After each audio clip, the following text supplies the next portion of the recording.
Indycars are back on Eurosport after a hiatus during the Olympic coverage, with the Miller 200 from Lexington, Ohio, and the fabulous twists and turns of the Mid-Ohio Sports Car Course, the scene for round 13 of the Kart Indycar World Series. And what a sensation qualifying proved to be. The two targets, Chip Ganassi racing cars, battling it out, duking below the overall lap record set last year by Jacques Villeneuve for pole position, and it was Italian Alex Zanardi who edged out Jimmy Vasser to take that first spot on the grid. Both teammates laughing and joking afterwards about stealing points from each other, but of course they're stealing points from everyone else.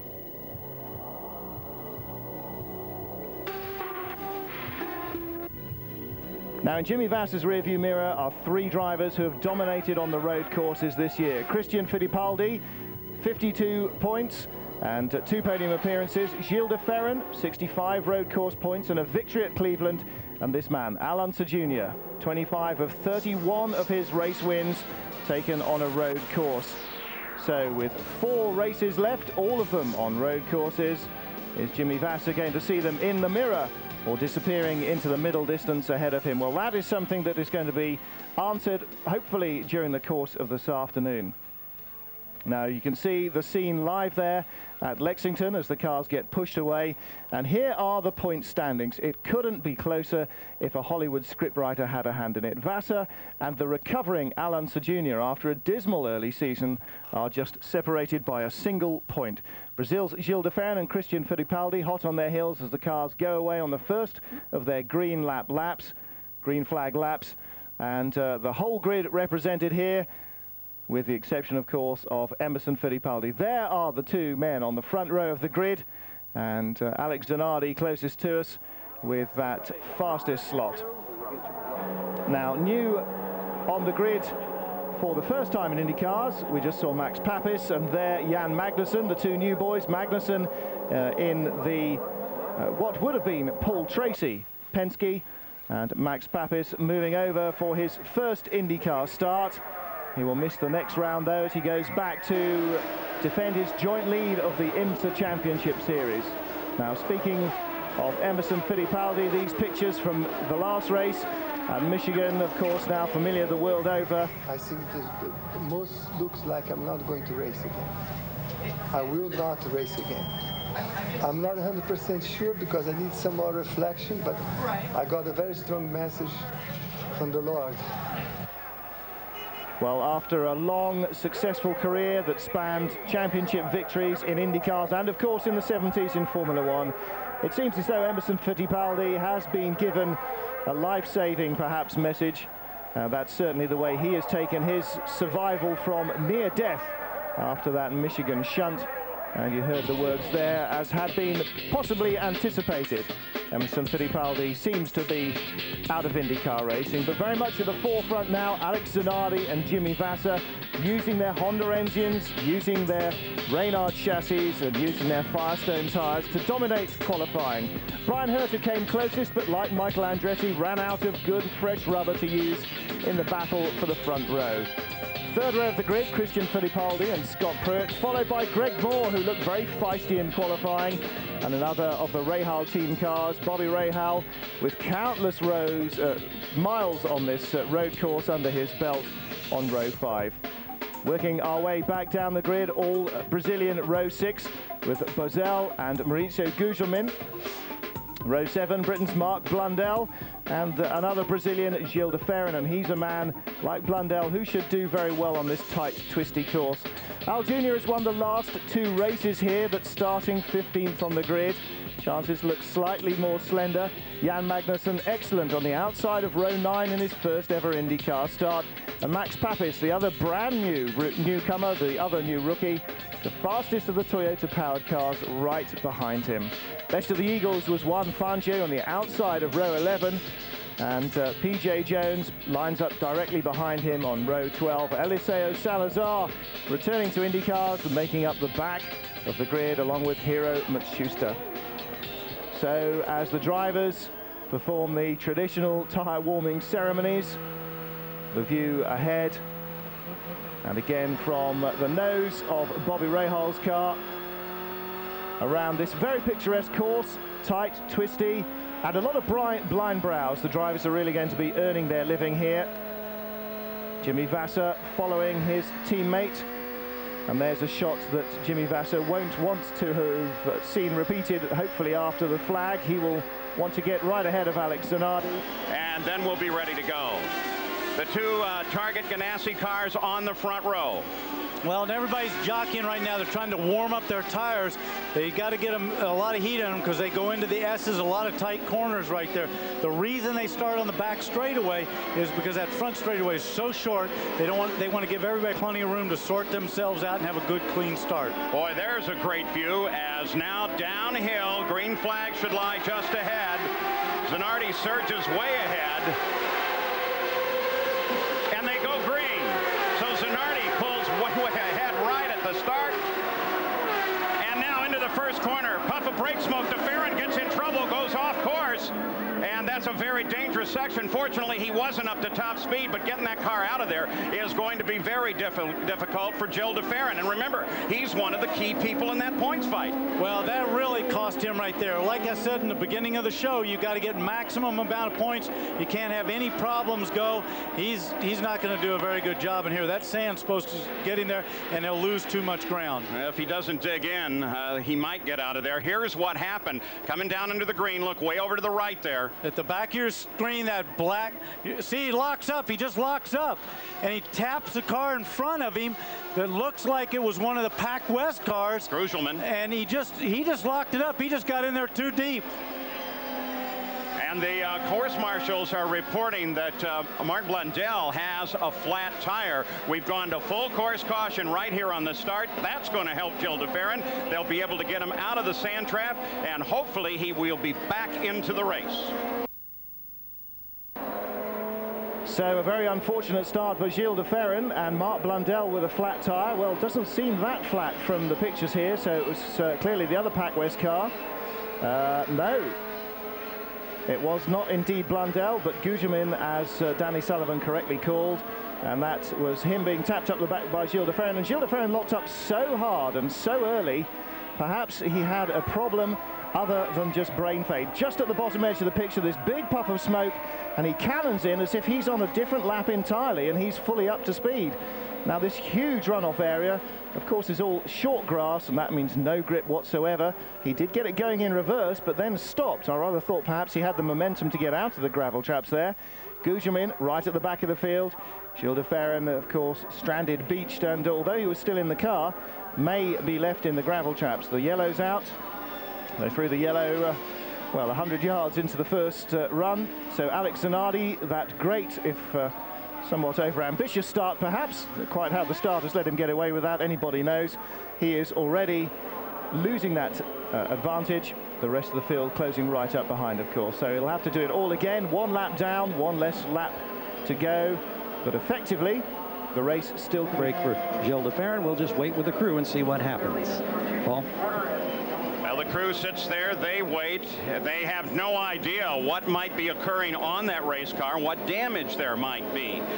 And Gugelmin continues to sit in the pits as well. Jack? Well, let's update you on Mauricio Gugelmin. They changed the tire. Now they want to check through with the luxury of this full course yellow. All of the suspension pieces, make sure that they don't miss something. Let's update you on a couple of issues. Number one, Jimmy Vasser, before the start of the race, was on the radio complaining about his teammate. He said Alex Zanardi wasn't giving him the proper room. He said he's going to try and jump me on the start. Nobody answered him.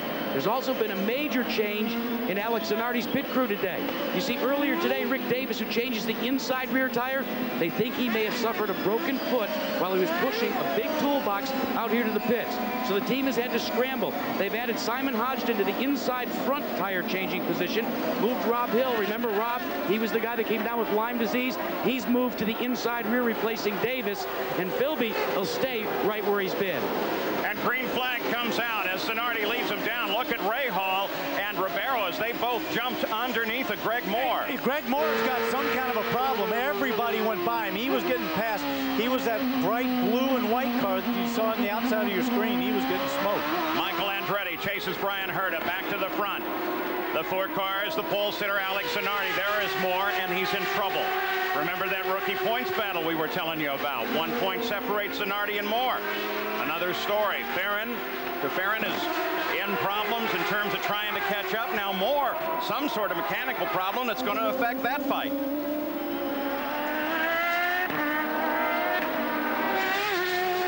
Now Jimmy Vasser was complaining about his teammate not giving him room. I think his teammate's pulling away from him at a pretty steady move right there. And it looked there like Jimmy was very loose coming over the top of that one hill. Paul, what happens here a lot of times too, if you don't get your tires up to temperature on those yellows when you're moving them around, this first lap's around here, he might be conservative on them, trying to hold those tires together for as long as he can, so he's got them at the end of the run. Brian Herta, Michael Andretti in pursuit. DeFerrin coming out of the pits. So they've got him back underway, but he's well back. That's just brake smoke ahead as somebody jammed down on the brakes hard. This is the keyhole. Well, that's Michael Andretti. He's chasing Brian Herta. And of course, he's got Scott Pruitt in your screen right there, right behind him. Pruitt, then Christian Fittipaldi. On board, Christian Fittipaldi now. Now, Paul, what you'll really see here is watch his hands and how physical this track is. And see, they've got no brake. He turned right, now he's left. He's up over this sharp hill. Gets a little light there. Down out here, he's got a brake. The car wants to go left. Up over that hill again. Off there. Now he comes up through this corner here. Now he's got a sharp left-hander. A short, just a squirt on the throttle, brake hard. This is a tricky corner, the carousel. Around this, very important to come off here with the power. Left-hander. See how much his hands are moving? He's going to be doing that all day long. Now a fast left-hander through here. This is quick. This is in 4th gear, almost flat out. And up to what we know is the keyhole. If you look in the upper left-hand corner, in the past we have run positioning throughout the field and the laps to go down across the bottom of the screen. Here's something else we're going to try. It might be a little more convenient if it's up in this section, especially on a road race. Let's see how this works. Seems to be working very well thus far. Gary Gerald, Greg Moore, what's the problem? Apparently lost boost, Paul, for a moment, maybe more than a moment. Dropped all the way back to the end of the single file procession. Now they're checking the computers and the telemetry, and it looks like the boost is coming back. Meanwhile, they've got all the spare electronic parts poised just behind pit wall in case they have to bring him in and make changes. But right now, it looks like he's back up to power. But boy, what frustration. Greg Moore right in the middle of that rookie fight. Kind of surprised me that he has not yet won a race. I really thought he was going to score in his first season, but still 4 races to go. He's a road racing expert. Maybe it happens here. Andre Ribeiro. Honda Power, there he is, the Ducati car, now on board the Miller car. Paul, I said Ribeiro and I meant Fernandez. Right. Paul, interesting here, though, that you bring up that he could win his first race. Of course, he's dropped back off that, but no driver has ever won his first race at this race. And we're riding with the guy who probably has the most experience. That's Bobby Rahal, currently 8th. And Rahal, this is his home track. He lives not all that far from here in a Columbus suburb as he comes in to challenge Fernandez. You know, it's interesting. We just saw him down there at the end of the straight following Fernandez in that Honda-powered car, Bobby being Mercedes.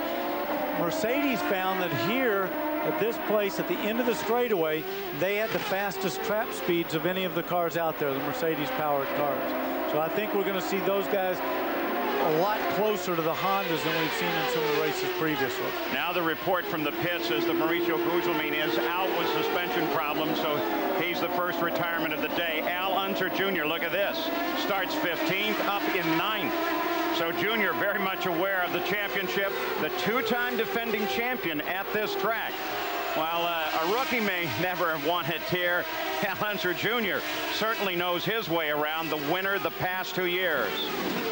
So 7 laps are now complete. The pole sitter Alex Zanardi jumped out to a good start on both the green and then on the restart. His teammate, the points leader Jimmy Vasser, is following. Round 13 of the Indycar World Series, Lexington, Ohio, the Miller 200.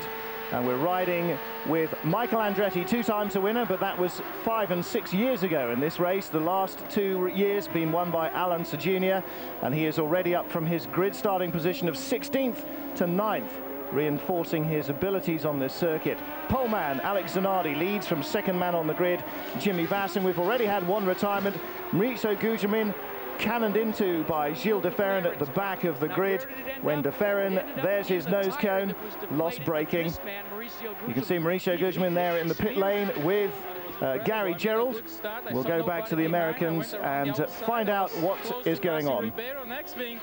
This bang on my back, I think he missed his braking point by 200 yards or something. Well, he missed his braking point, and we told you they were going to check around Gary Gerald. What they found were the wishbones were bent and broken as well. So he's out of the race. Gary? And Jack, here's the other part. This is what's left of Gilles de Ferran's nose, and you can see how all of this carbon fiber, Kevlar type of stuff that's so strong has just been twisted and chewed away. That's what happens when you rear end or make contact with somebody at this great speeds with all that energy. I think the point there, too, is that that's not fiberglass. Carbon fiber construction is very, very strong. To do that kind of damage, you're talking some severe energy. Well, as we saw in that shot, I mean, I think Big Mo's right. Gilles just loused up his braking. I don't think it was too hard, 200 yards, but he loused it up by a lot and just rammed him right in the back. Blundell has been reported with an off and on.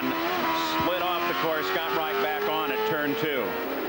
Zanardi, Vasser, Herta, Andretti. There's the top 4. And we are watching as Michael continues to try and work on Brian Herta.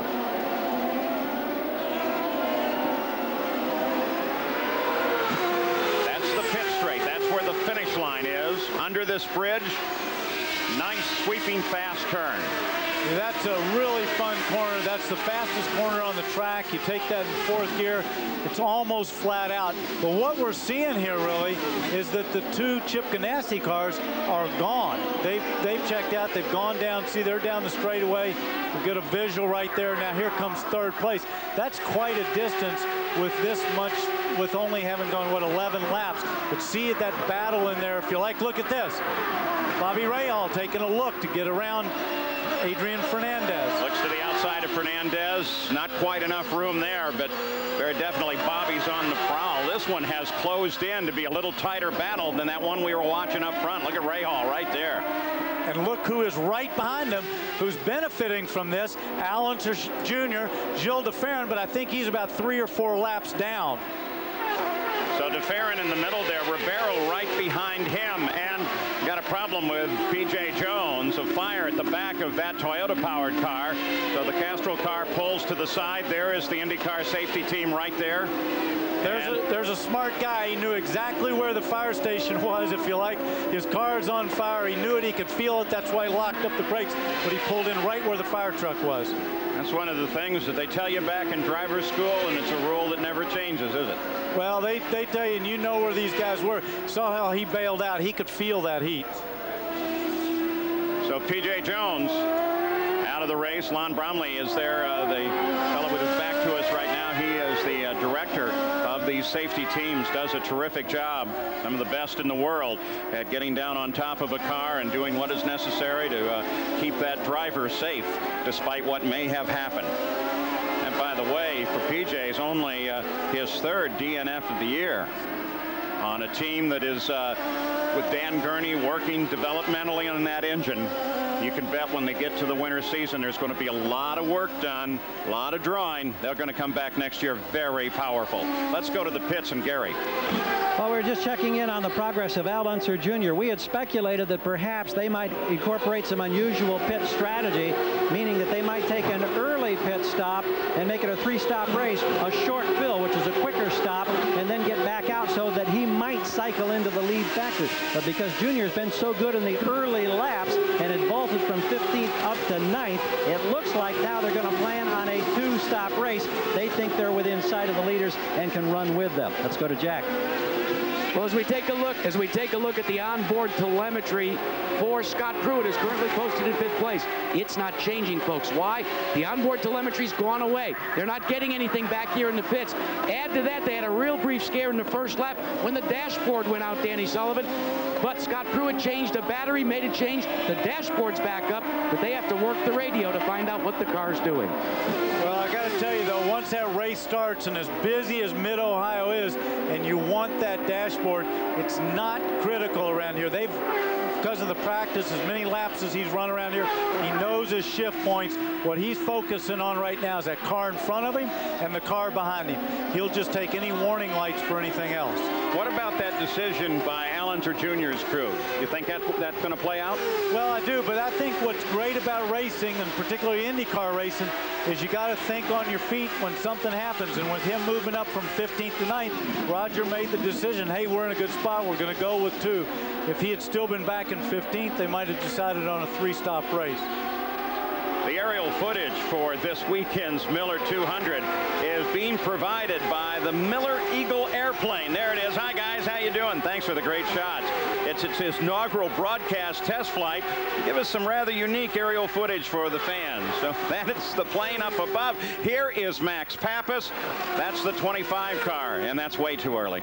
And you know what? Those guys aren't walking around there with any urgency. They got a big problem. Nobody seems to be anxious. He's just sitting in the car hoping they can fix it. That's an unfortunate thing for his first IndyCar race. A lot of long-distance sports car experience. They call him Mad Max. Great guy to talk to and chum around with.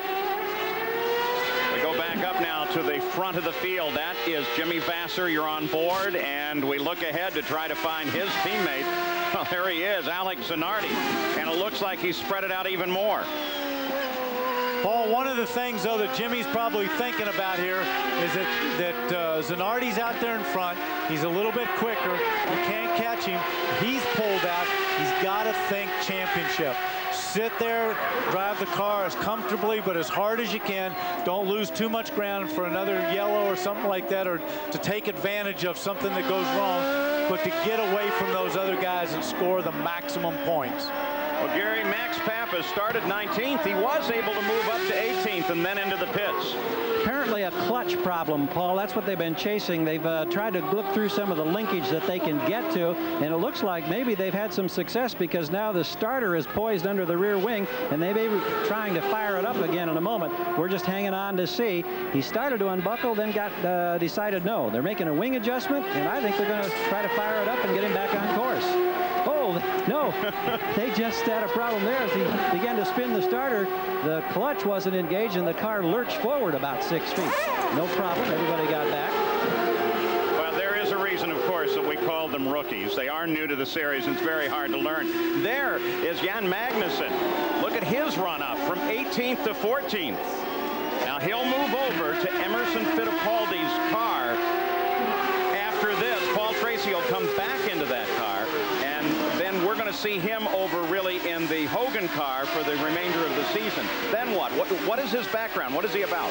Well, he's been a test driver for the McLaren Formula One team and for Mercedes. He drives touring cars, but he's got a lot of single-seat experience. They're very high on him. They think he's very quick. He's done a good job. And who knows? I'm not 100% sure that the Hogan Penske team knows what their plans are for the next year, what's going to happen, but I think this is a good testing ground for him. I think it's very positive, and who knows, he may shine in this car, and they might not take him for next year, but somebody else might decide to pick him up. Yeah, exactly. This is a time when everybody seems to be looking for who their drivers will be in the future. 16 laps complete. Alex Zanardi is the leader. We'll be back after these messages and a word from our ABC stations. Round 13 of the IndyCar series, and this man, Michael Andretti, hounding down through the gears around this scenic Mid-Ohio racecourse and chasing this pack. Adrian Fernandez now starting to slip away a little from the clutches of Bobby Rahal, and Rahal probably just as busy with his mirrors. Allender Jr. started 15th up to 9th now, and 1 point adrift of the championship leader Jimmy Vasser, who remains second behind his teammate and the pole sitter Alex Zanardi. 2 retirements, PJ Jones with an engine fire, Mauricio Gugelmin having been hit very firmly indeed from behind 200 yards after the start by Gilles de Ferran. De Ferran stays in the race. Max Papis in with a gearbox problem, a brand new starter here on this race, and he should be back out on the circuit in a moment. But Zanardi and Vassar have this one under wraps with about 8 laps to go before we go for the pit stops. We'll rejoin Paul Page now, Danny Sullivan.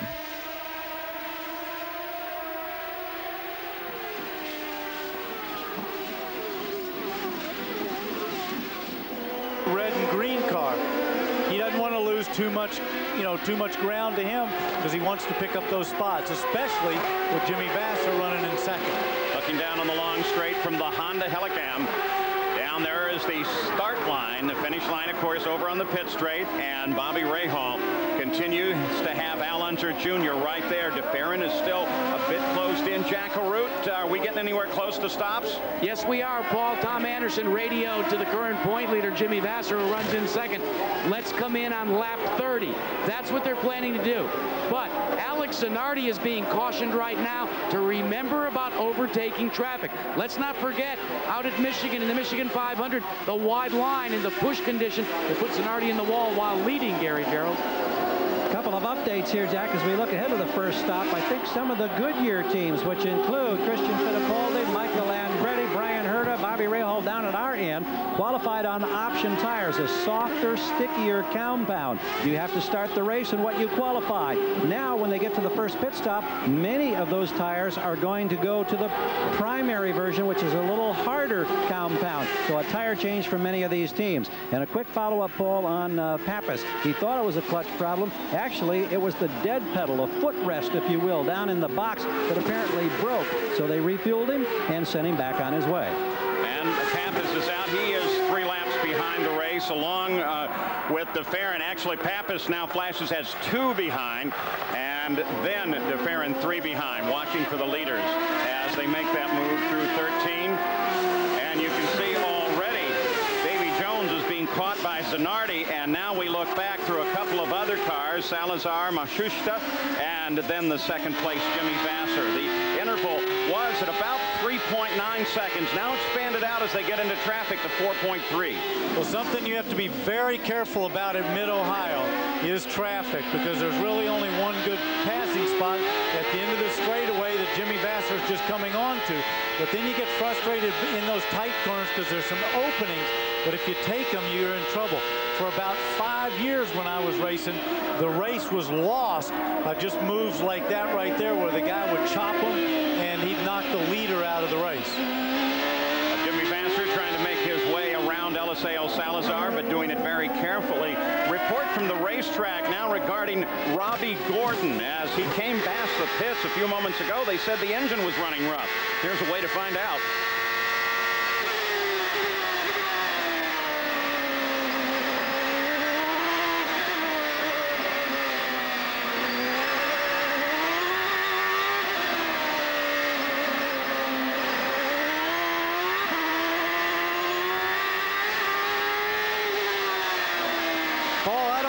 That bad. I don't hear it as clean as you'd like it, but it's hard to say from a driver's point of view. Don't forget, if it's not super crisp, you can just feel it going off a little bit, and that could be what he's talking about, if he's talking about it. But if the observers are listening, it just could be the way that the engine's picking up. We do have his radio open, and Al Unser Jr. hits the pits. So Al Unser Jr. in, and this looks like it would be plenty early for Little Al, especially if they were planning that strategy, or is it? Well, it could be that he made that, he couldn't get by Bobby Rahal, and he felt that he was quicker, so maybe Roger decided, let's stop out a step with everybody else. But maybe it's going to be a 3-stop race now. They've gone back to a 3-stop race possibly. And Magnussen comes in right behind Little Al. Jack Arute. Danny, consider this fact, too. One thing that Roger Penske knows very well down here is how important track position, how difficult it is to pass. We've already had one full-course yellow. Looking and examining a 3-stop race, not out of the realm of possibility, especially with the leaders pulling away the way they are. If you're in the back, you need to come in early just for track position. Max Pappas, the 25 MCI car there. Now they're reporting that off song as he came through the final corner there, the carousel, or the keyhole corner. Here come the leaders past, and now Christian Fittipaldi makes his stop. Before we get too far away from Robbie Gordon, he did start 17th and is now running in 12th. Paul, let me tell you something too about these pits. You notice that it looked like he was going uphill. They are going uphill, so you really got to be careful when you leave. You got to give a little bit more RPM to get that thing moving up the hill, because it's just that little bit steeper than the normal pit. Stefan Johansson and Roberto Moreno in that data control car as they come up to the fastest section of the course. And we got a glimpse too of Greg Moore. There he is, in fact, closing on this. So we're obviously in the middle of a pit stop window, some a little bit early, the others really expected in about 5 more laps. So some considerable time on this long course before we see the rest of the field coming in. That is assuming that they run exactly on the game plan. Zanardi has led right from the green flag.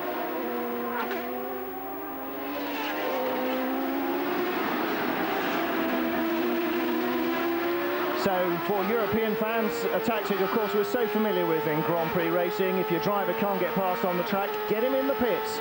Get him filled up with fuel and brand new tyres.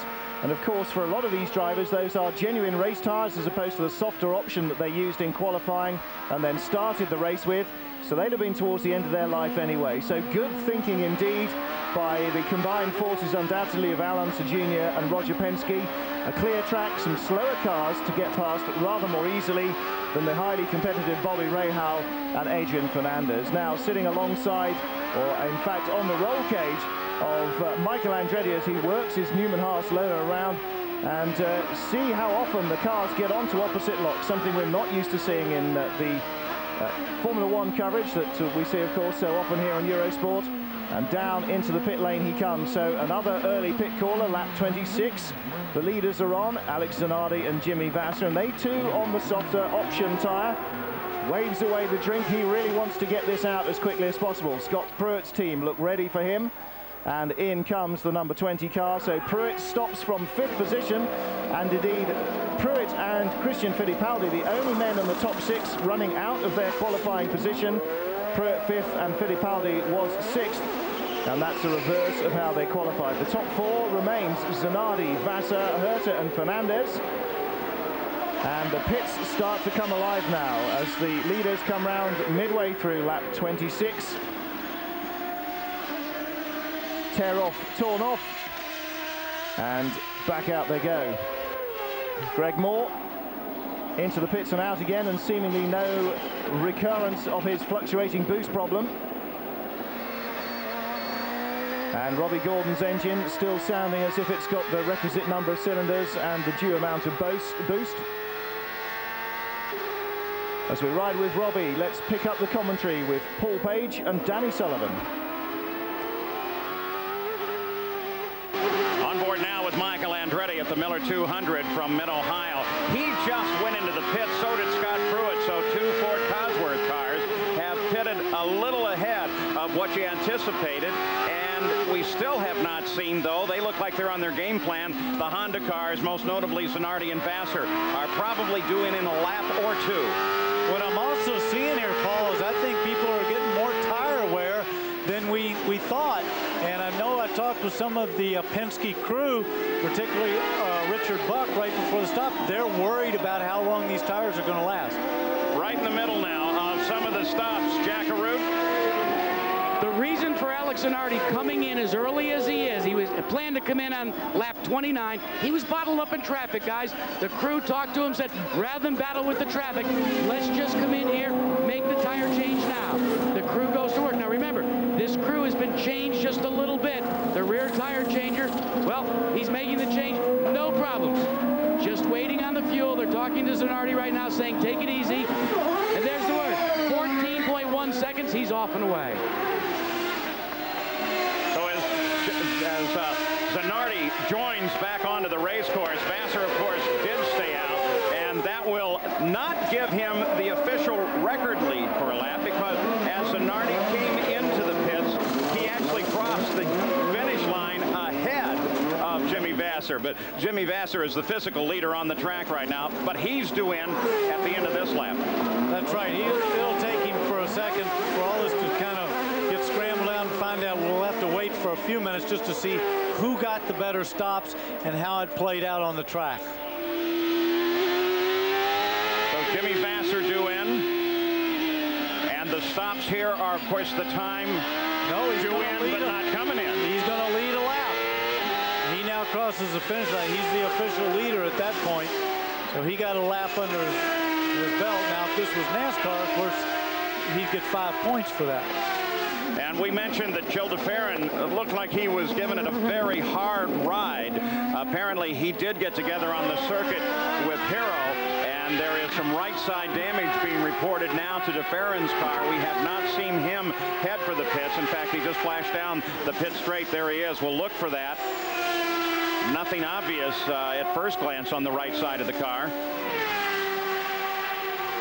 But Hero does come into the pits. So does Raul Boyce. I'll tell you what, DeFerrin is driving this thing for all it's worth. And they are waiting, too, for Brian Herta, who is currently second. So if Vasser and Herta come in together, we're going to see a race between those two crews.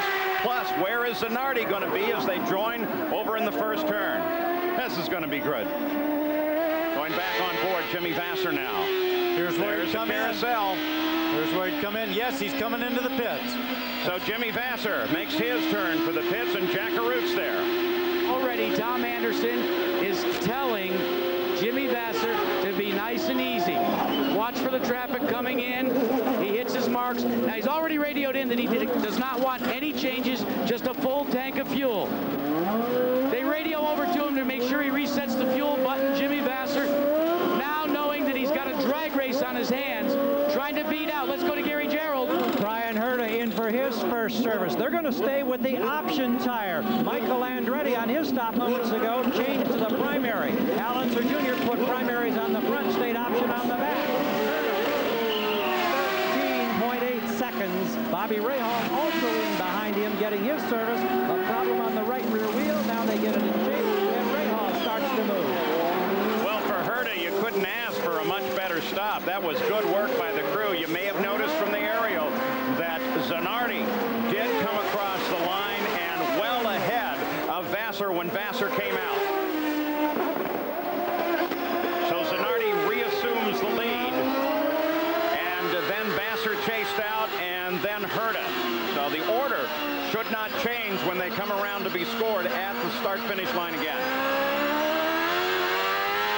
We'll have to see as well whether that early stop by Al Unser Jr. actually puts him in front of Bobby Rahal on the track. And continuing to track DeFerrin, if he has a problem, his crew certainly has not yet reacted to it, and he's gone down the front straight, the pit straight actually here one more time. So he's apparently comfortable with that car.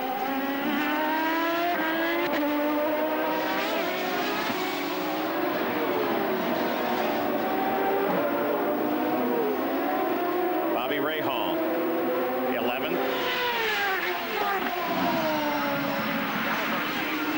Robbie Gordon just behind him. Bobby, of course, stopped after Robbie, so Robbie's got a little lighter fuel load and a little more heat in his tires. He's going to try to get back by him as quick as possible, but I think Bobby's going to be pretty tough. I think he was the fastest guy down the back straightaway during practice. And Raul Boycell, there he is. One of the rumors for the end of this season. Where is he going to go? Team Green is probably going to change drivers, and Raul Boycell, with quite a bit of money in his pocket, we understand he can take his sponsor Brahma Beer with him, and when he does, he'll be able to find, hopefully, a good ride. Still seeking his first IndyCar victory.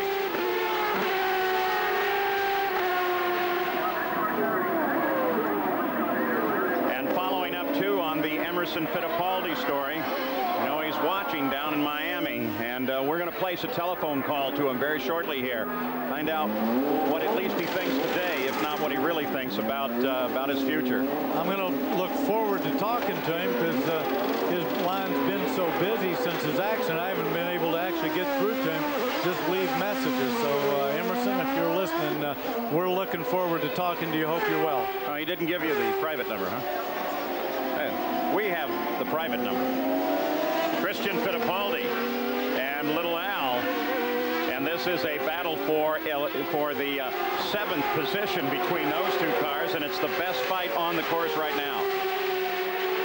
According to the scoring right now, it looks like that Al Unser Jr.'s early stop actually helped him a couple of spots. It looks like he moved up in front of Fernandez and Bobby Rahal. Zanardi is still the leader, followed by Vassar, Michael Andretti, Scott Pruitt, Brian Herta, and that's the order. Round 13 of the IndyCar Series, 35 laps in, the first round of pit stops completed, and Alex Zanardi, the pole position man, still leads this race from teammate Jimmy Vassar, who qualified second behind him. Third, Michael Andretti. Fourth, Scott Pruitt. Fifth, Brian Herta. And sixth, Christian Fittipaldi. So there has been some shaking up here. Scott Pruitt done remarkably well out of that, but now as the drivers come across the line again, after Pruitt took his late stop, Michael Andretti has moved up ahead of him into third. Scott Pruitt, though, still fourth, up from sixth on the grid. Brian Herta, fifth, Fittipaldi sixth, and Al Unser Jr., courtesy of that out-of-schedule stop and clear track, comes up in 7th position from starting 15th. The man is on a roll. Let's go back to our American commentary team of Paul Page and Danny Sullivan. That accident, which was very frightening, what exactly happened to you, and how are you now? Well, I had the worst was the 7th vertebra that broke down, and I had a surgery by Dr. Terry Trummer, and Dr. Green, who is head of the Miami project, and I was very lucky that my senses, and I'm sure it's going to be just a question of time, and if physically I'll be apt to drive again, I would like to drive again, but it's still too soon to make any decision, Paul. Okay, there's another addition then, Emerson. It seems like in a week it's gone from Emo saying that he's probably not going to drive again, and now are you telling us you are and soon, or what are you saying? I think I saw Danny comment in the beginning, and Danny was exactly right. When you just have to have a crash, you say, I'm not going to drive, and then you start recovering, you feel better, you feel you can physically be ready again to race, and you wish to race again. But at this time, I think I'm very emotionally involved. There's been a lot of mental stress, a lot of physical stress, and I need another 4 or 5 weeks to make up my mind. Hey, Emerson, this is Danny. Danny, hi, Danny. How are you? We really miss you, and you know, I went out of had my crash at Michigan at the same time last year, and I know how you feel. Thank you, Danny. Just, you know, watch these races and take your time. You've got plenty of time to make that decision. I know it's going to be a tough one for you. I know that you called the other day. I was asleep when you called in, and you're right. I mean, I need time to recover, and there's a lot of mental stress, and I think being with the family here, my wife Teresa, is great, but I miss the racing track. Well, I know what you feel, and Jack Arruda, I'm sure, would offer one of his Legends cars for us, and we'll have a match race between all of us guys that are all banged up. Okay. And while we're watching Christian here, by the way, Emerson, nothing's changed on the course, so we've been following Christian here. How's he doing? I think Christian is doing a fantastic job. It's his second season. He's much more mature, and he knows all the track now, and he's charging. He's a tough driver. I mean, he's not winning Detroit, and I think any time now he can win a race. Emerson, one last question from me, and then we'll let you go. What do you think of Al's chances to win the championship? You know, Dan, you know that Al is always run very strong at the end of the race, and he's there. He's already 7th place in this race, and he's going to get points, and he finished every race. I think Al has a good chance of winning the championship.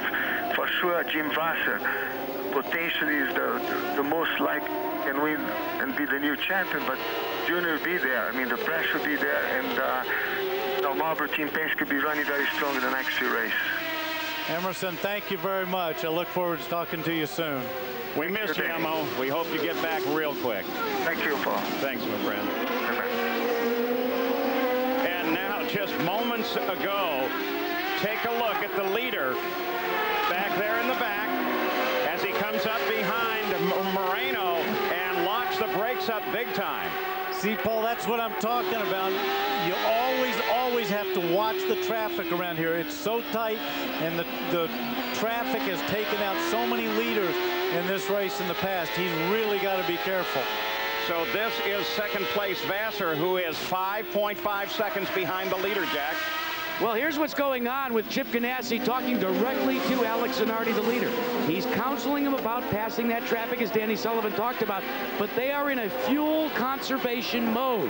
They have tried to cut back on the fuel consumption, hoping that they can run with a little less fuel on the last pit stop.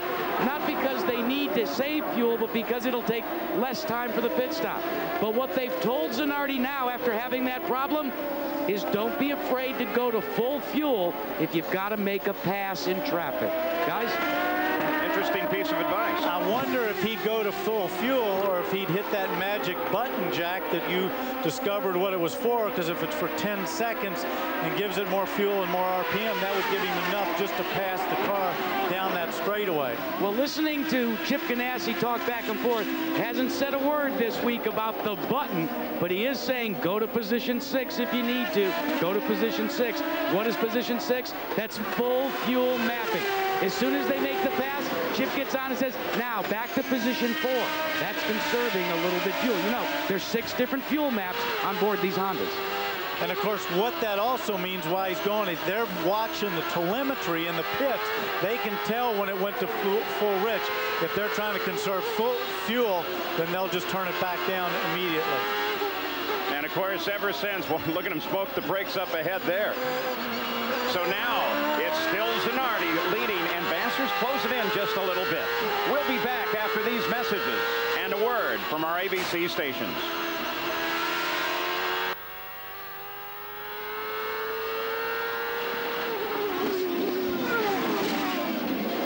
So 15 laps in, and Adrian Fernandez still has Bobby Rahal bottled up behind him. Al Jr. did the good thing in that situation, got out of that little battle, got himself some clean track by coming in early for fuel, but Rahal stuck to the regimen he had put himself on, and is now forced once more to try and find a way, force a way indeed, past Adrian Fernandez. And Fernandez has the ability to keep him at bay in terms of straight line speed pretty much, and in terms of the narrowness of this race course. Mid-Ohio's ducks and dives, bobs and weaves, and climbs and turns, and that makes it a very tricky proposition indeed. Now, as the commentary team were just mentioning, the option to go to maximum fuel load is there certainly on the Ganassi cars, but whether Rahal will have that in his car or not remains to be seen. Interesting already that they're starting to preserve fuel to give themselves, with this big lead that they've built up, the two Ganassi cars in first and second, a chance perhaps to shuffle around with the fuel stops later on in the race, go an extra couple of laps beyond the 55, 60 lap mark where we expect the next set of pit stops. We're already on lap 41 out of 88. Zanardi and Vassar just running away with this. Michael Andretti still in third from Scott Pruitt. Brian Herter in fifth ahead of Christian Fittipaldi. We just heard Emerson on the telephone from his home in Florida. And Al Unser Jr. seventh, and at the moment surely at least evens money to take this championship. Junior, of course, has been there before. He's won it most critically, but he's been chased. He's been the leader with other drivers chasing him. He knows that pressure, and he's been the hunter, as indeed he is now, and as he has been all season since his really disastrous start to this campaign. So Junior, with a very successful first half of the race under his belt, if he can continue the progress he's made so far, will be knocking on the leader's back door before the end of this race is out. Looking further down the order behind him, immediately behind is this battle, Fernandez and Bobby Rahal, and then Robbie Gordon being dropped away behind them, Andre Ribeiro and Jan Magnussen in 12th, just ahead of Mark Blundell, but not such good news for Max Papis, still running 8 laps behind Gilles de Ferran, we saw earlier, still 4 laps behind the leaders, and really out of touch with anything here. No matter how much he gives that car, it's unlikely that he's going to be able to get back onto any kind of lead lap at all. So the end of the long straight. Bobby Rahal still frustrated by Adrian Fernandez. Let's go back and find out what's happening with our American commentator.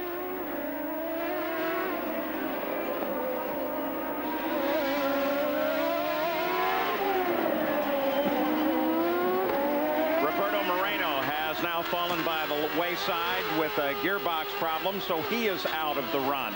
We have 40 laps to go here at the Mid-Ohio Sports Car Course, and you ride on with Bobby Rahal. He is 9th place.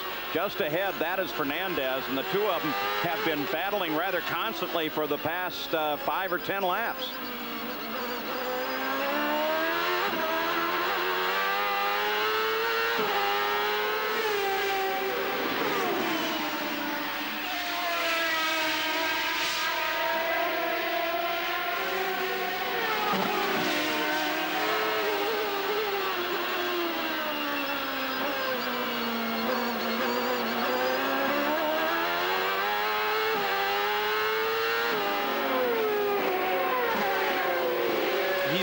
Going down that back straight, but I don't know if it's close enough to actually make a move, but he's looking at him.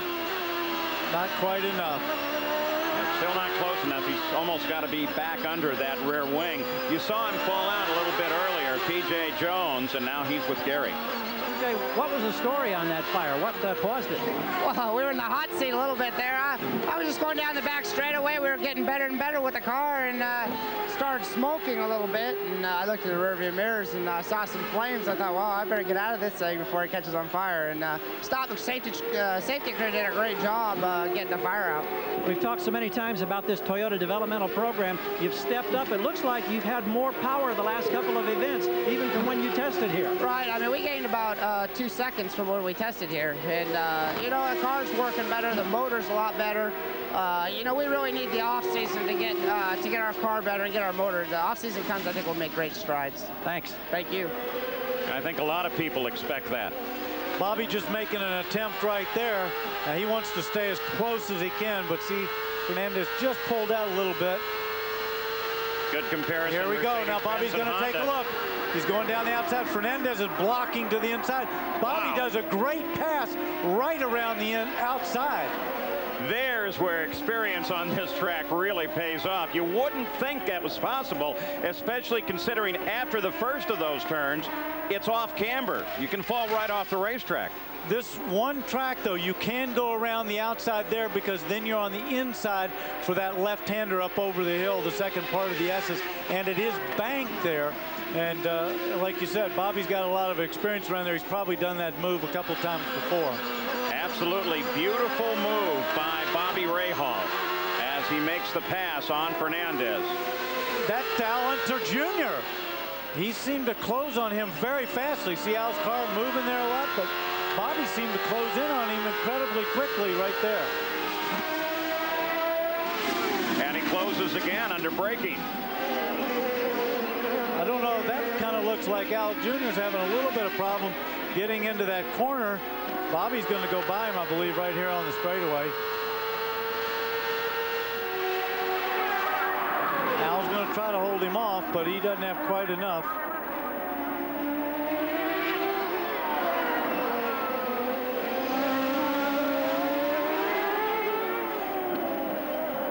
I'm watching Al. I think he's using a lot of road here. He's being conservative. I see the car wiggling around a lot. I've got a feeling that his tires are going off a little bit here. Yeah, there's got to be something going on there because now here is Fernandez, and Rahal just got him so quick and got around him. And just pulled away.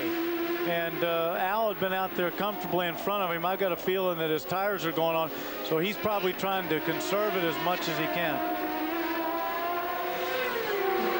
Don't forget, Al Jr. stopped earlier than most everybody else did by 3 or 4 laps, so his tires are probably going away a little bit faster. Tires a little close to the end of their life. Roberto Moreno, we reported him out, Gary Gerald.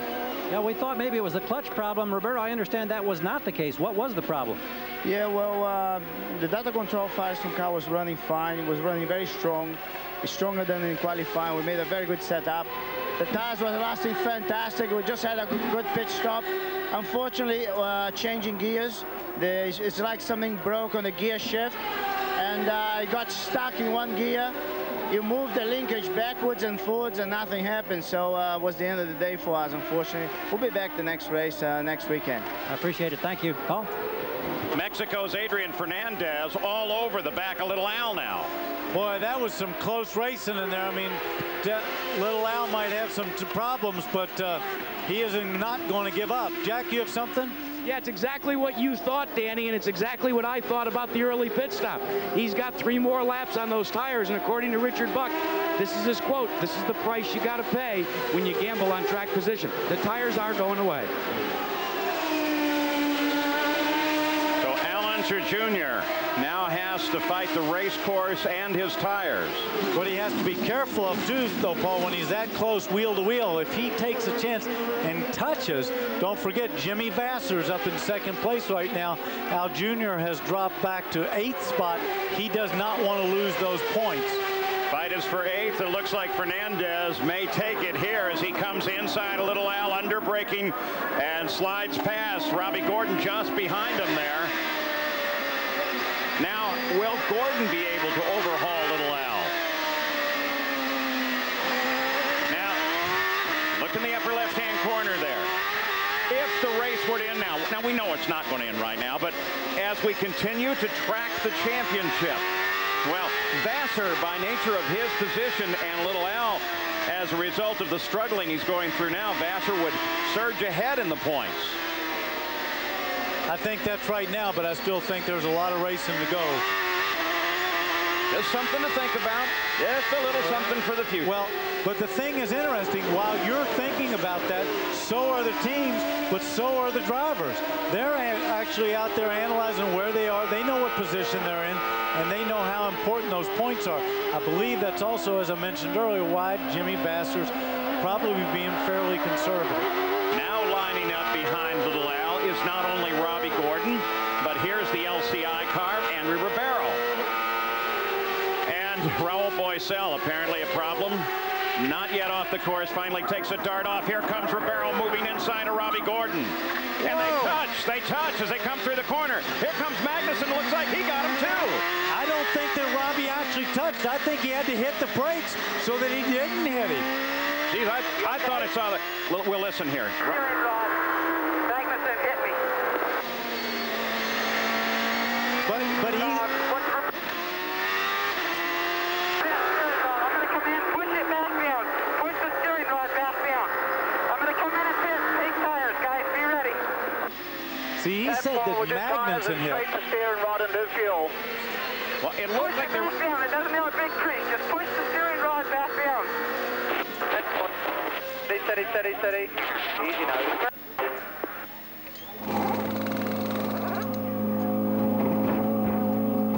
You heard Derek Walker and Robbie. Push it down. Push that steering rod down. Okay, go, go, go. They went for the right front. That was where the hit occurred. It looked, he said it was certainly Magnussen. I saw Magnussen get him. I wondered if he didn't have contact earlier. Let's run it. It looks fine. It looks okay. So Derek Walker says it looks okay, Danny, but here it is. All right, Ribeiro comes around him. He's on the outside. He knows he's got that bank corner there. He stays on the outside, stays right there. No, he touched it. Boy, he went way off, but look here. Now there's Magnussen. That's where he touches. I think that he just ran off the track with Ribeiro. Okay, they're on the inside. Very close racing here. No, it looked like some contact on that. It looked right like Ribeiro's left rear got his right front. And then he hits him again. There's no question that Magnussen got him. I think maybe he got tapped twice, but at least their tires touched on that first one. I don't know if that did the steering column. All right, now look at this, Danny, and tell me, what do you think about the car? Is he fighting it? Well, if Derek's guys looked at that right front and they said it looks okay, then I don't think it was a big bend. On board now, Bobby Rahal. He comes right up alongside Christian. Heavy braking, he hangs on to it. Whoa, almost overstepped it there as he came up to battle the 6th place Christian Fittipaldi. But you know what I'm seeing here? Bobby's really picked up the pace. Past Al Jr., we know has a problem, but he just moved right to the front and caught Christian. And not to totally ignore what's going on at the front, it's no contest right now. Alex Zanardi is almost almost 10 seconds ahead of Jimmy Vasser. And Michael Andretti's another 8 seconds back from that.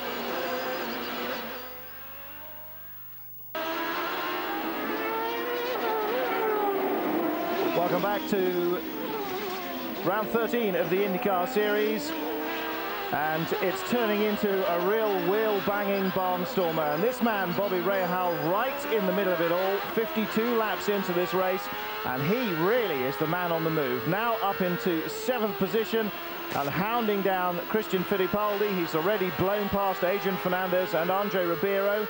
And Al Unser Jr. has been left trailing in his wake as Junior's tyres go off. And Junior's teammate Jan Magnussen has been on the same pit stop strategy. He is right behind him, and the two Penske's look as though they're going to have to start coming in early again. Britain's Mark Blundell still in this race, and he is continuing, but the Eurosport driver right out of the contention at the moment, as Rahal once more has a very strong look indeed at Christian Fittipaldi. Fittipaldi defending for all he's worth, but Rahal seems to be in inventor passing place mode. And let's just sit back and watch this as the action unfolds. Back at the Miller 200, Lexington, Ohio, the Mid-Ohio Sports Car Course. You're on the nose of Bobby Rahal's car as he battles with 6th place Christian Fittipaldi. We should see pit stops very quickly here by the leaders, as 53 laps are complete by the leader of the race, Alex Zanardi. This has been the hottest battle on the circuit. And we've been talking back and forth while we were away about that contact between first the one car coming up on Andre Ribeiro. When Andre Ribeiro got next to Robbie Gordon, and then Jan Magnussen, and we looked at it a couple more times as Rahal tries to move here. He's going to try around the outside, but not enough. And what I think we've decided is that the smoke you see is from him locking the brake, so Danny Sullivan had it dead on. The touch came from Magnussen. This is the Honda Helicam looking down on that ongoing battle, Fittipaldi, Rahal.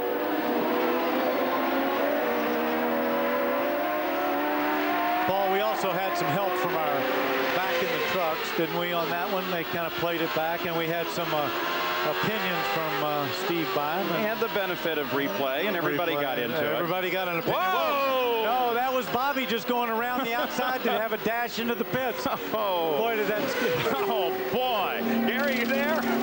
Rahal is here, and so are we, and we just watch and listen with the crew.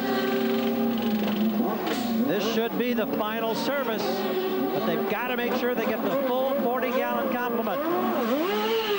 I've got him in 14 seconds flat, and we'll check tire wear as they come back to the wall, and I don't see anything out of the ordinary here, Paul. A little tire rubber buildup, perhaps. He gets the award for staying out to the last possible foot, I'll tell you that.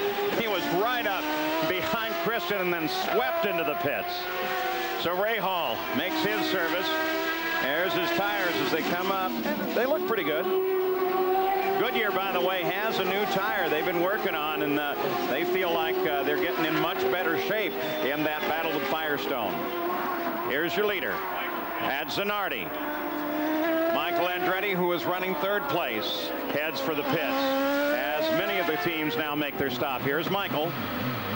Michael's been pretty quiet all day, but he's just stayed right there. He's moved himself up to 3rd spot. Gary? Engine may have stalled. They're on a hill, may have engaged the clutch. Now it fires. Here he goes. He's lost a couple of extra seconds, Paul. And there is Scott Pruitt, who assumed 3rd place and then came into the pits himself. The leaders have not yet stopped. What a unique view. Isn't that great? Here comes Alex Zanardi. He's been the leader all the way here, save 1 lap, and Jack's waiting for him. And, Paul, here's a great story unfolding on pit road for Alex Zanardi. Look to the left rear tire changer. That's Rick Davis. He has a suspected broken foot. He didn't want to make the crew changes, said it's too important. He limps back over to grab the starter. He has been icing his foot down, the left foot. He just wants to say, go to to victory lane, 15.1. Hey, the Olympics and the gymnasts, they don't have anything on Team Ganassi. And Rick is one of the great veterans from the pits and the wars that go on in the pits in IndyCar racing. That shows your perseverance right there. He wants that man out and heading for a championship if he can. Scott Pruitt suddenly off course just after his stop. Drove it off. Just drove it off the track. See him moving his hand right there. He was moving his hand forward and backward like something was wrong. When those guys bend down, they ask you what your problem is so that they know what to do. He was obviously telling them something. He just left the pits, but I don't know what he has broken. Well, whatever it is, it doesn't seem to have him in peril.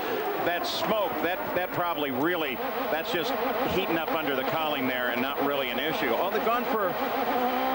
they're going to put him up on the record. Jack Arute. Well, here's what's happened to Scott Pruitt. When he went out of the pits, all the gears worked, but he said he lost the drive from the gearbox back to the wheels. He's not sure what it is. He says, but all the gears seem to be working properly. As we prepare for Jimmy Vasser to make his appearance on pit road, Vasser currently posted in second, gentlemen.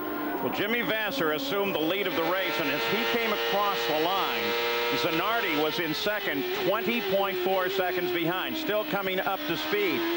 But what that tells us is that we're probably going to find a very close meeting between Zanardi and Vasser when they come out of the pits, when Vasser comes out of the pits in pursuit of Zanardi. Battle for the lead.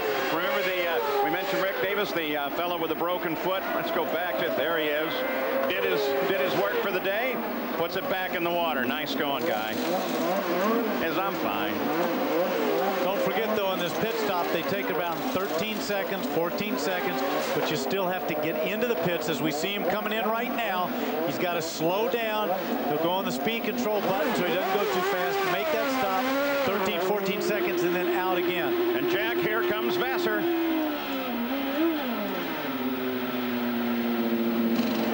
Jimmy Vasser has come to a stop. It's a nominal stop. They don't anticipate making any change. The whoa was for Fangio, who cut off at the end of that long straight too. And there is a bit of a fire showing at the back of the car. And now we're included with all that sand and gravel that they put down there to help slow the car down. Yeah, there's nothing wrong with your TVs. That's just the smoke from the sand. And he's safe. There is a fire very definitely burning there. And Juan saying, get over here and put this out. Here's Fangio's coming down the hill. Brakes in there, locks him up. I don't know what that was, why he would lock him up just because of the fire, unless something had burned through there, but I don't think that was the case. He probably got a hot seat. He stopped right there where his teammate, P.J. Jones, is just at the next corner. Jack, sorry to interrupt you in the middle of a critical stop. Can you get us back up to speed? Yeah, it was a nominal stop except for one small injury, and it wasn't anybody on the crew. If I can give you a picture of this gun here, the outside tire changer takes this gun and he throws it across the bow of the car. I was standing calling the stop. Guess where it landed? Right on my foot. So now, like Rick Davis, I'm going to the ice, guys.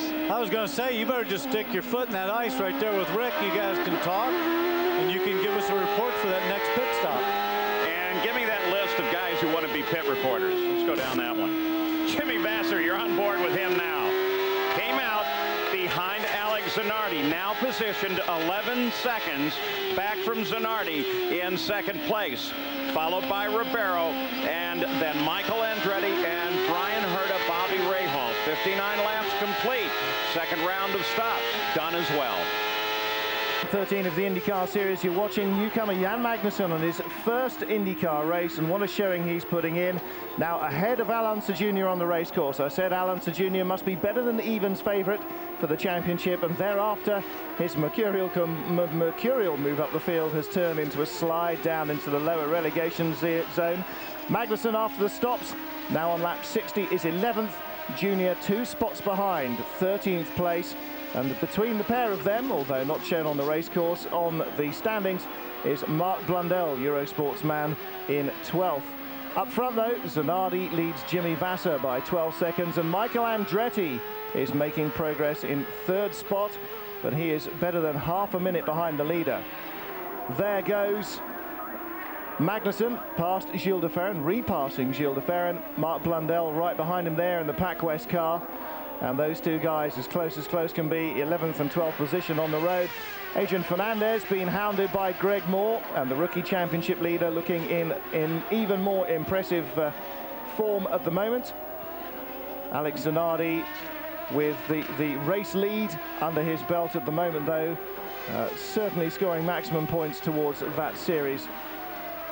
Fernandez has had his share of dramas, notably with Bobby Rahal, as indeed a number of the drivers have. Rahal inventing some fairly impressive passing places here, and Rahal in 5th position at the moment, just behind Brian Herter and ahead of Christian Fittipaldi. So the race is starting to settle down once more after that flurry of pit stops, and despite their very early original stops, the two Penske's just 1 lap ahead of most of the others on their pit stop schedule. Everybody should be now fully topped up for a blast towards the flag. And was that then a puff of smoke other than brakes from Greg Moore as he crested the rise?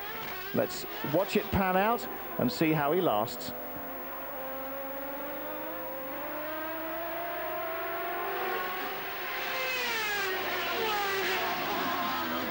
Alex Zanardi is leading the run here. He has been the power of the day. His teammate Jimmy Vasser, who came in here as the points leader, is 10, almost 11 seconds back in 2nd place, followed by Michael Andretti, Brian Herta, Bobby Rahal, and Christian Fittipaldi. No changes since we've been away. But you know what's interesting? Look right there on your screen. Adrian Fernandez in that red and green car, and right behind him is Greg Moore, who had all that problem at the beginning and dropped all the way to the back, and now he's up to 8th spot. Greg Moore moving up through the field, trying to get those points for the Rookie of the Year award. Gary Gerald, another rookie. Mad Max. And Max is out of the race. It was a small fitting on a piece of plumbing that puts you out. But Max, tell us about your IndyCar debut. Did you enjoy yourself today? And actually, we were really doing well. You know, the car was really performing very well. And, you know, we had some small problem. You know, we are on a development program, and we are working for the future. We will be there in the future for sure. I think he's excited about a chance to get back in that seat at the next opportunity. Wish you well. Thanks. Thank you very much, and see you soon. Zanardi, Vasser, Andretti, the top 3.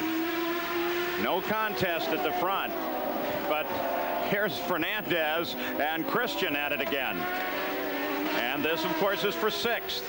And, of course, right behind him, as I said, is Greg Moore, poised for some points. And he's battling Zanardi, don't forget, for that rookie championship that we mentioned at the top of the show. But the other interesting one is Al Unser Jr., who's dropped down to 13th. And that sure doesn't help him with Jimmy Vasser in 2nd spot. And that points fight, that's going to take him way back. Today's Miller 200 aerial shots are being provided by the Miller Eagle, a red Cessna 337 Skymaster airplane. And there it is. Here are the guys on board. It's being tested to provide these aerial shots. That shot we just saw right before that, look, Fernandez got by him at the end of the straightaway. Greg Moore is trying to take advantage of it too. So Fernandez around Fittipaldi. Here comes Moore. Don't worry, we'll have that on tape. We'll give it to you. And we'll go back. Here was Fernandez working Fittipaldi. Davy Jones ahead. Oh, good move there. He just, and look, he tries to come back, but Fernandez is on the inside. And Moore comes charging right up in there as well. So now on board with Christian. And Fernandez now beginning to move a little bit further forward. Pulling away.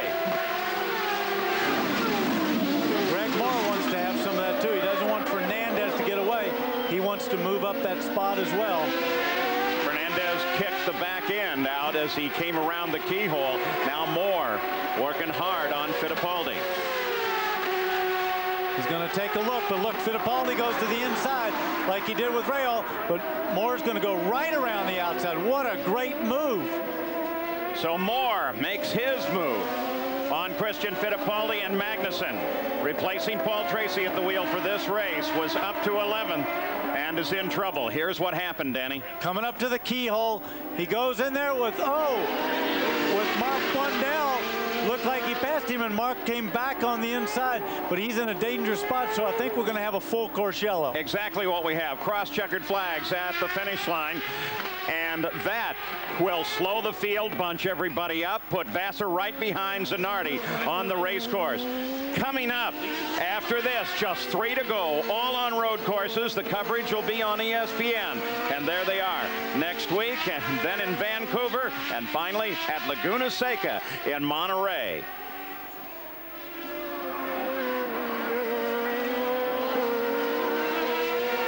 So Jan Magnussen's IndyCar debut ends, or does it, off in the gravel. That seems to be him coming into the pits there. Can't imagine why Al Unser Jr. would be a pit caller. And Magnussen just banging wheels there with Mark Blundell. Blundell getting away with it cleanly, seemingly. And Magnussen's car looks to be in one piece as well. Front wheel angle on the right front looks a little bit askew. We'll see whether he rejoins or not in a moment or two. So that was Blundell vigorously defending 11th position. Jan Magnussen now dropping down the order. But today has really all been about the two guys out front, Alex Zanardi and Jimmy Vassar, and the two teammates battling away in what has been the choice car of the season. Vassar started out superbly, of course, and Zanardi has come on so strong since there. You can see the Eagle driver Juan Fangio signing autographs. And Chip Ganassi has such a successful combination, he reckons, because of all the top team owners, he was the only one over the winter who had a chance to put together the package he really wanted. He wasn't tied down in any department. The choice of chassis between Reynard and Lola really made itself. The engine choice really made itself in terms of Honda. Robbie Gordon talking to the pits. And it looks as though with Magnussen in the gravel, in fact it was Al Unser Jr. in the pits under the yellow. Robbie Gordon gesticulating, as we can clearly see, very, very unhappy about the driving going on ahead of him. Robbie Gordon chasing Andre Ribeiro.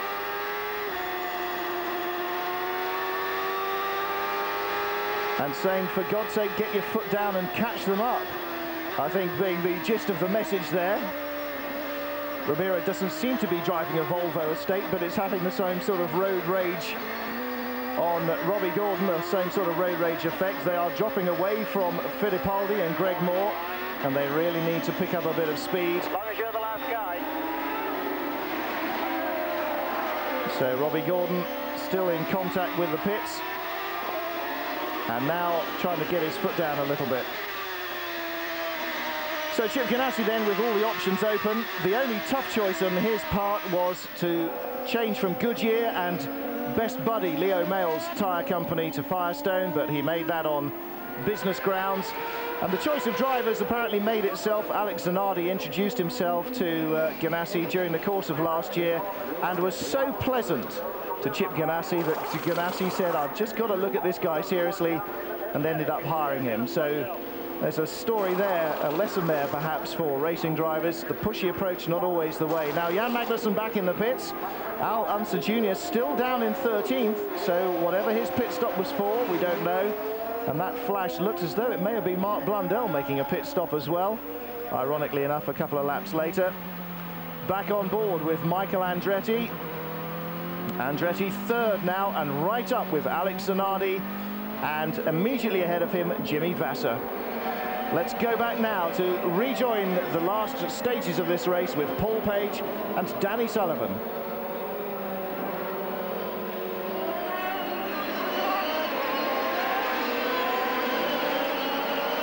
The crossed yellow flags at the finish line tell everybody to slow down, get in race order, because they have a full course caution. They'll come back with everybody lined up just as they are in position. You watch Jan Magnussen, Jack Arute. Well, Jan Magnussen's biggest problem, guys, was he had never learned how to bump start a car. So what they basically had to do is chuck actually radioed out to him and told him exactly how to get it done. They brought him in, checked the suspension, everything was fine. But this caution flag was a big break for current point leader Jimmy Vasser. Vasser's team was very concerned about his fuel consumption. In fact, they had really tried to get the fuel mix down, running it as lean as possible to save fuel. With this full course yellow, they've been allowed now to go back up when they go to green to go to position 6, Gary Gerald.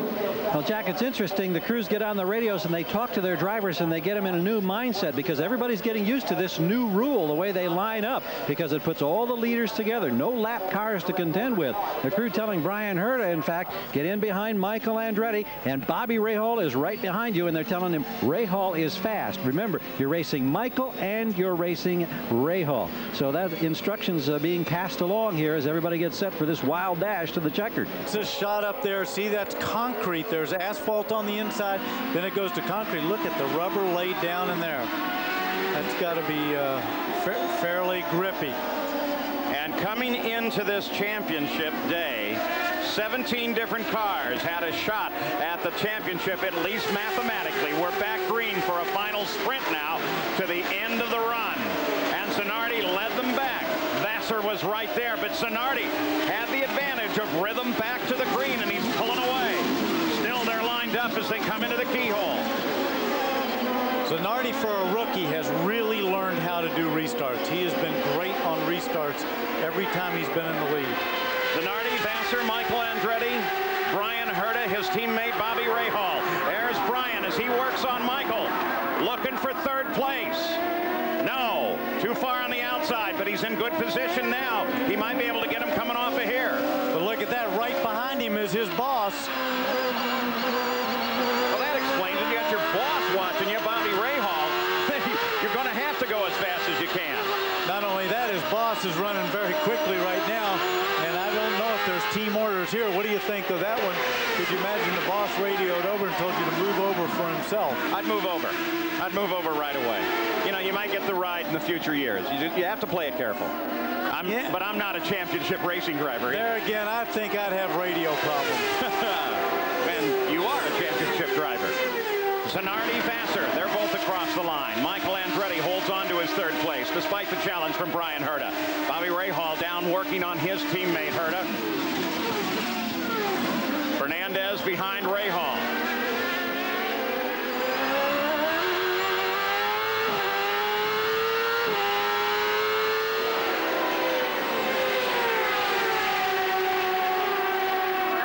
First three are static.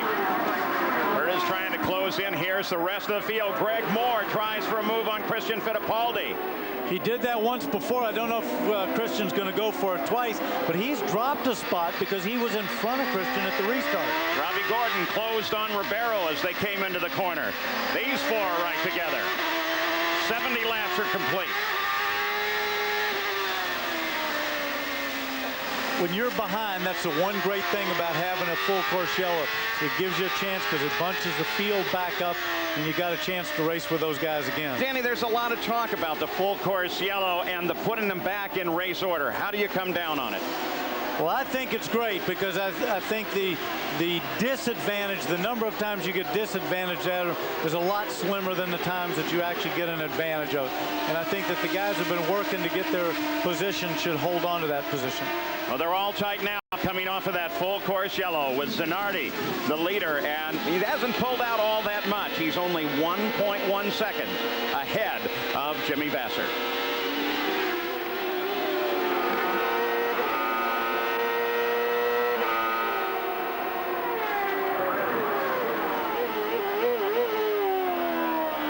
So a dozen laps to go and the field as close as it can possibly be. And Andre Ribeiro here dicing with Greg Moore. Wheel-to-wheel stuff, and behind him all the way down the order as well. Some fantastic battling. Christian Fittipaldi just jumped away from Greg Moore after the restart. And behind him, Ribeiro, Gordon, Blundell, Parker Johnston, Al Jr., Stephanie Hansen, Jan Magnussen still in it.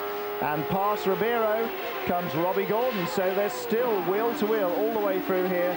The tyres are tired, the brakes are tired, the fuel light is low, the boost is now going to be on full belt, everybody on maximum richness on the air fuel.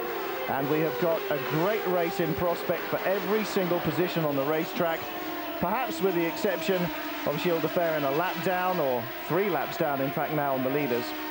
Zanardi edging away, as we can see from Jimmy Vasser, maybe 2.5 seconds in it now, but the pair of them again driving away from Michael Andretti. The Newman Haas Lola just not able to stay with the 2 lead cars. And behind him, Brian Herter fighting off Bobby Rahal. But look at Blundell. Blundell getting very feisty indeed in this close traffic. And even the old stager, Stefan Johansson, looking to try and put his nose alongside, 3 abreast down into the corner, if he can manage it. So Blundell putting pressure on Andre Ribeiro. Johansson coming under attack from Al Jr. And this could be anybody's 10th, 9th, 8th, 7th, 6th. Although in terms of the outright victory, Alex Zanardi still has this one very firmly under control. And of course, with the wins already under his belt this season, and running very wide indeed goes the LCI car. This is a chance for Blundell, but unbelievably, he recovers enough to hold him off. So Blundell still battling, and what seemed like an open door found himself having it shut on him. Let's go back once more to join our American team for the dying stages of this enthralling race. The Miller 210 to go as you take a look back from Ribeiro's car. Blundell trying to close in on Ribeiro, has been all over the place in the past lap or so. I don't know what's happened to him. He locked up. He could have gotten off and gotten on to the marbles and all that pickup, and he hadn't had a chance to clean up his tires from that, but he's sliding all over the place in his drop back. No changes at the front. Zanardi, Jimmy Vasser still just over a second separating them. The 2 teammates. Zanardi has been the dominant power throughout this run here today, starting on the pole and jumping off to a lead and then keeping it through the pit stops. Let's go to Jack Arute. Well, we've documented Scott Pruitt's problem. He's back in his civvies, but take an assessment of the guys that were in front of you, Scott. Who do you think has really got the muscle today? Well, it's clearly, both the target cars were really clearly the ones that were showing the way for us. Michael and myself and Herta, we all seem to be about the same speed. Just depends on who was in front. How difficult is this racetrack for someone like you? Physically, it's very demanding. But these days the guys are in great shape. You see a lot of those tubes coming out. Instead of taking the water during a pit stop, we take it during the race. So that's really not going to be a problem. The biggest thing, just like something happened to us, is little things that might happen. For us, it was a drive shaft or something. The Patrick guys did a great job on pit stops. But for the most part, everything's got to be clicking. It's got to be good and consistent for the whole race. Remember, this was the guy that first lost his dash, got it back, lost the telemetry. Now he lost the drive. Not a good day for Patrick and the Firestone crew. Difficult day for Scott Pruitt, his 4th DNF of the year. And Jimmy Vasser coming into that area just covered with extra rubber that has been sprayed off the sides of those cars. Very soft compound. 8 laps to go now for the leader and for Jimmy Vasser. 1st and 2nd, right there they are. I'm watching Jimmy on here. He's sliding that car around. He's certainly not giving up the fight for this thing. He definitely wants to get up to the front. Leaders have separated out just a bit. Here comes Fernandez, Christian, Robbie Gordon, and there is Greg Moore, Gary Gerald. And Greg Moore continues to have the same kind of a problem that haunted him early. He started 7th. The motor almost totally shut down. Lost power. And Robbie Gordon slides off on that corner. Robbie Gordon's gotten off at the keyhole. He's stuck in the same place that Magnussen. That's going to probably be and also Hero off course. So those marbles we showed you a minute ago, definitely a factor. Gary, we interrupted you. Both these drivers appear to be okay. Can you, as they go to full course yellow again, can you finish up? Well, it's more of that same kind of a gremlin. Tony Brunetti and this crew very, very frustrated because he'd worked his way all the way back up into the top 10 and 7th, and now they're encountering the same kind of a problem. Intermittent loss of power. Really frustrating day for Moore and his crew. 5 to go, but now they have seen the yellow flags all around the course. Pace car will come out. They'll bunch him up again. And now it very definitely will be a sprint to the finish. 7 laps to go in the Miller 200. What has been an interesting day in the fight for the championship.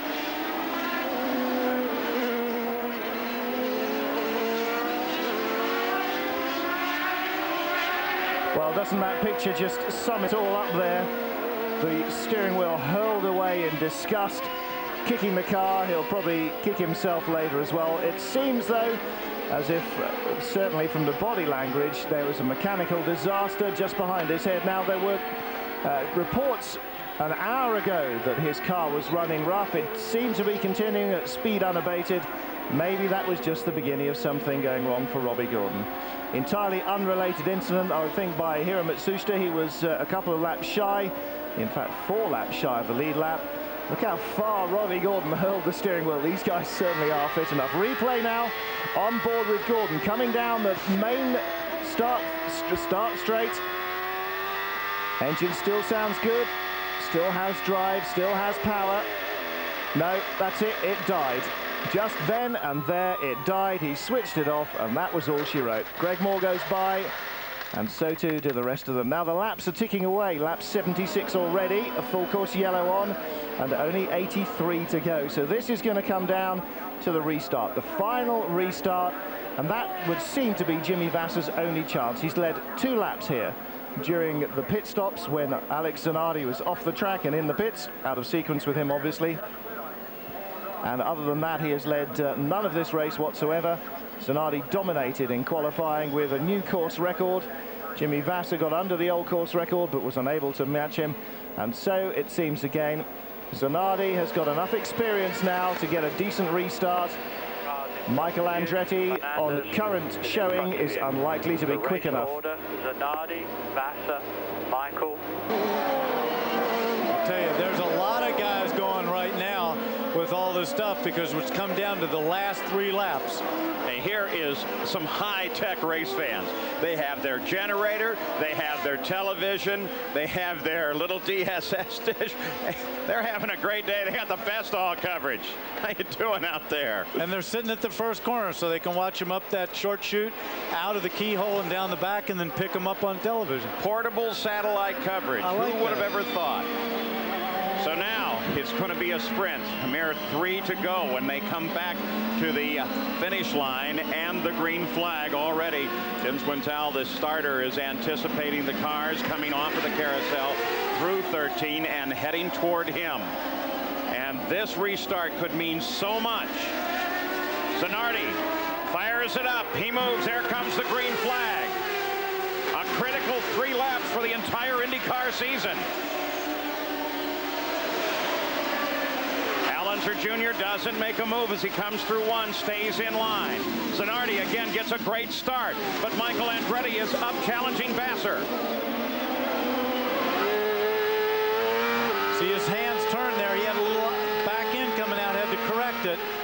But look at this. Brian Herta's looking for a way around him. Brian Herta wants Andretti. Vasser sweeps way to the outside. Herta's alongside Michael. Michael's going to stay right there with him. Battle for 3rd. It looks like they got together there. Boy, they had their wheels interlocked there. That is some close racing. Of course, his boss was sitting there watching the whole show. So Bobby Rahal still lined up behind Brian Herta, then Michael Andretti ahead. The leader is still Zanardi. Vasser's right behind him. Zanardi with another good start is able to pull the momentum away.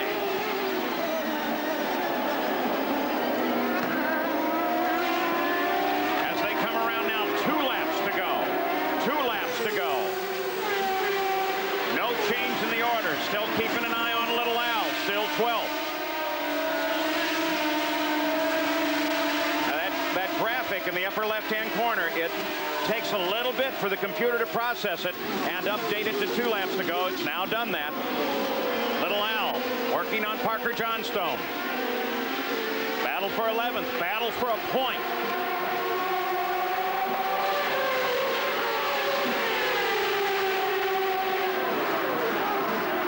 Rivera working on Greg Moore. Little Al can't contest Johnstone coming off that corner. Johnstone comes a little wide, keeps his momentum going. But look who's all over him is Johansson. If he passes him, Little Al gets no points. With Jan Magnussen right behind him and pushing Johansson. 1.5 seconds, the separation first to second at the point. No contest there between first and second place. We watch for the white flag. Here it is. 2¼ miles to go. Zanardi, then Vassar, then Michael, then Herta, Bobby Rahal, Fernandez, Christian, Ribeiro, Greg Moore, Blundell. That's the way they come across the line. No changes yet. Who's going to make the move to try and grab that extra point? Doesn't seem like but Moore is in fact the one. Moore gets into the barrier. That's going to be very costly in terms of the rookie fight. So Greg Moore jumps out, and that brings everybody behind him. Blundell, Johnstone, Unser Jr. forward, so they're all going to pick up better points than they would have. Greg Moore appears to be okay. Sure, he takes off the wheel. And two other cars, Parker Johnstone and Magnuson. No, that's L. Junior. That's L. Junior and Parker Johnstone get together. That's going to be costly. Ribeiro's in trouble. What a final lap this has become. So Zanardi will head for the checkered flag and take the win just ahead of Jimmy Vassar. Zanardi with the win on a very action-packed and somewhat confusing final lap. Nice job, Guy. You really helped your guy do it today. Al out of the car.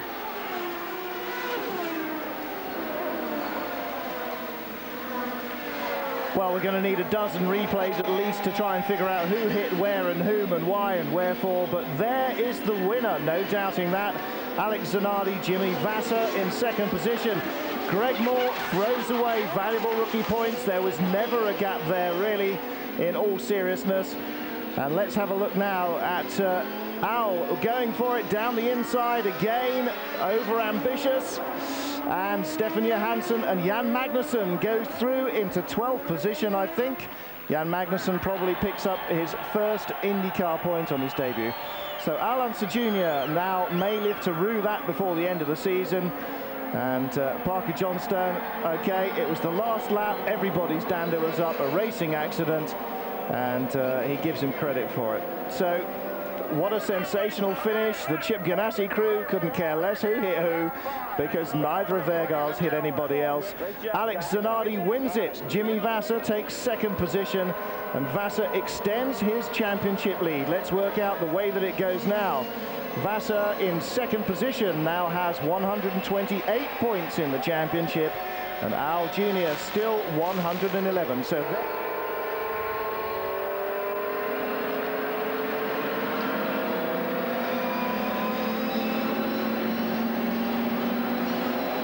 there you go. Those are the unofficial positions. They are the points scorers. So Al Unser Jr. and Jan Magnussen both lose out on that, I'm afraid, just outside the points. But Jimmy Vassar extends his championship lead over Little Al, but it's not over yet. Join us at Elkhart Lake in a week's time for the 14th round of the IndyCar Series. Until then, my name is Martin Haven. Bye-bye.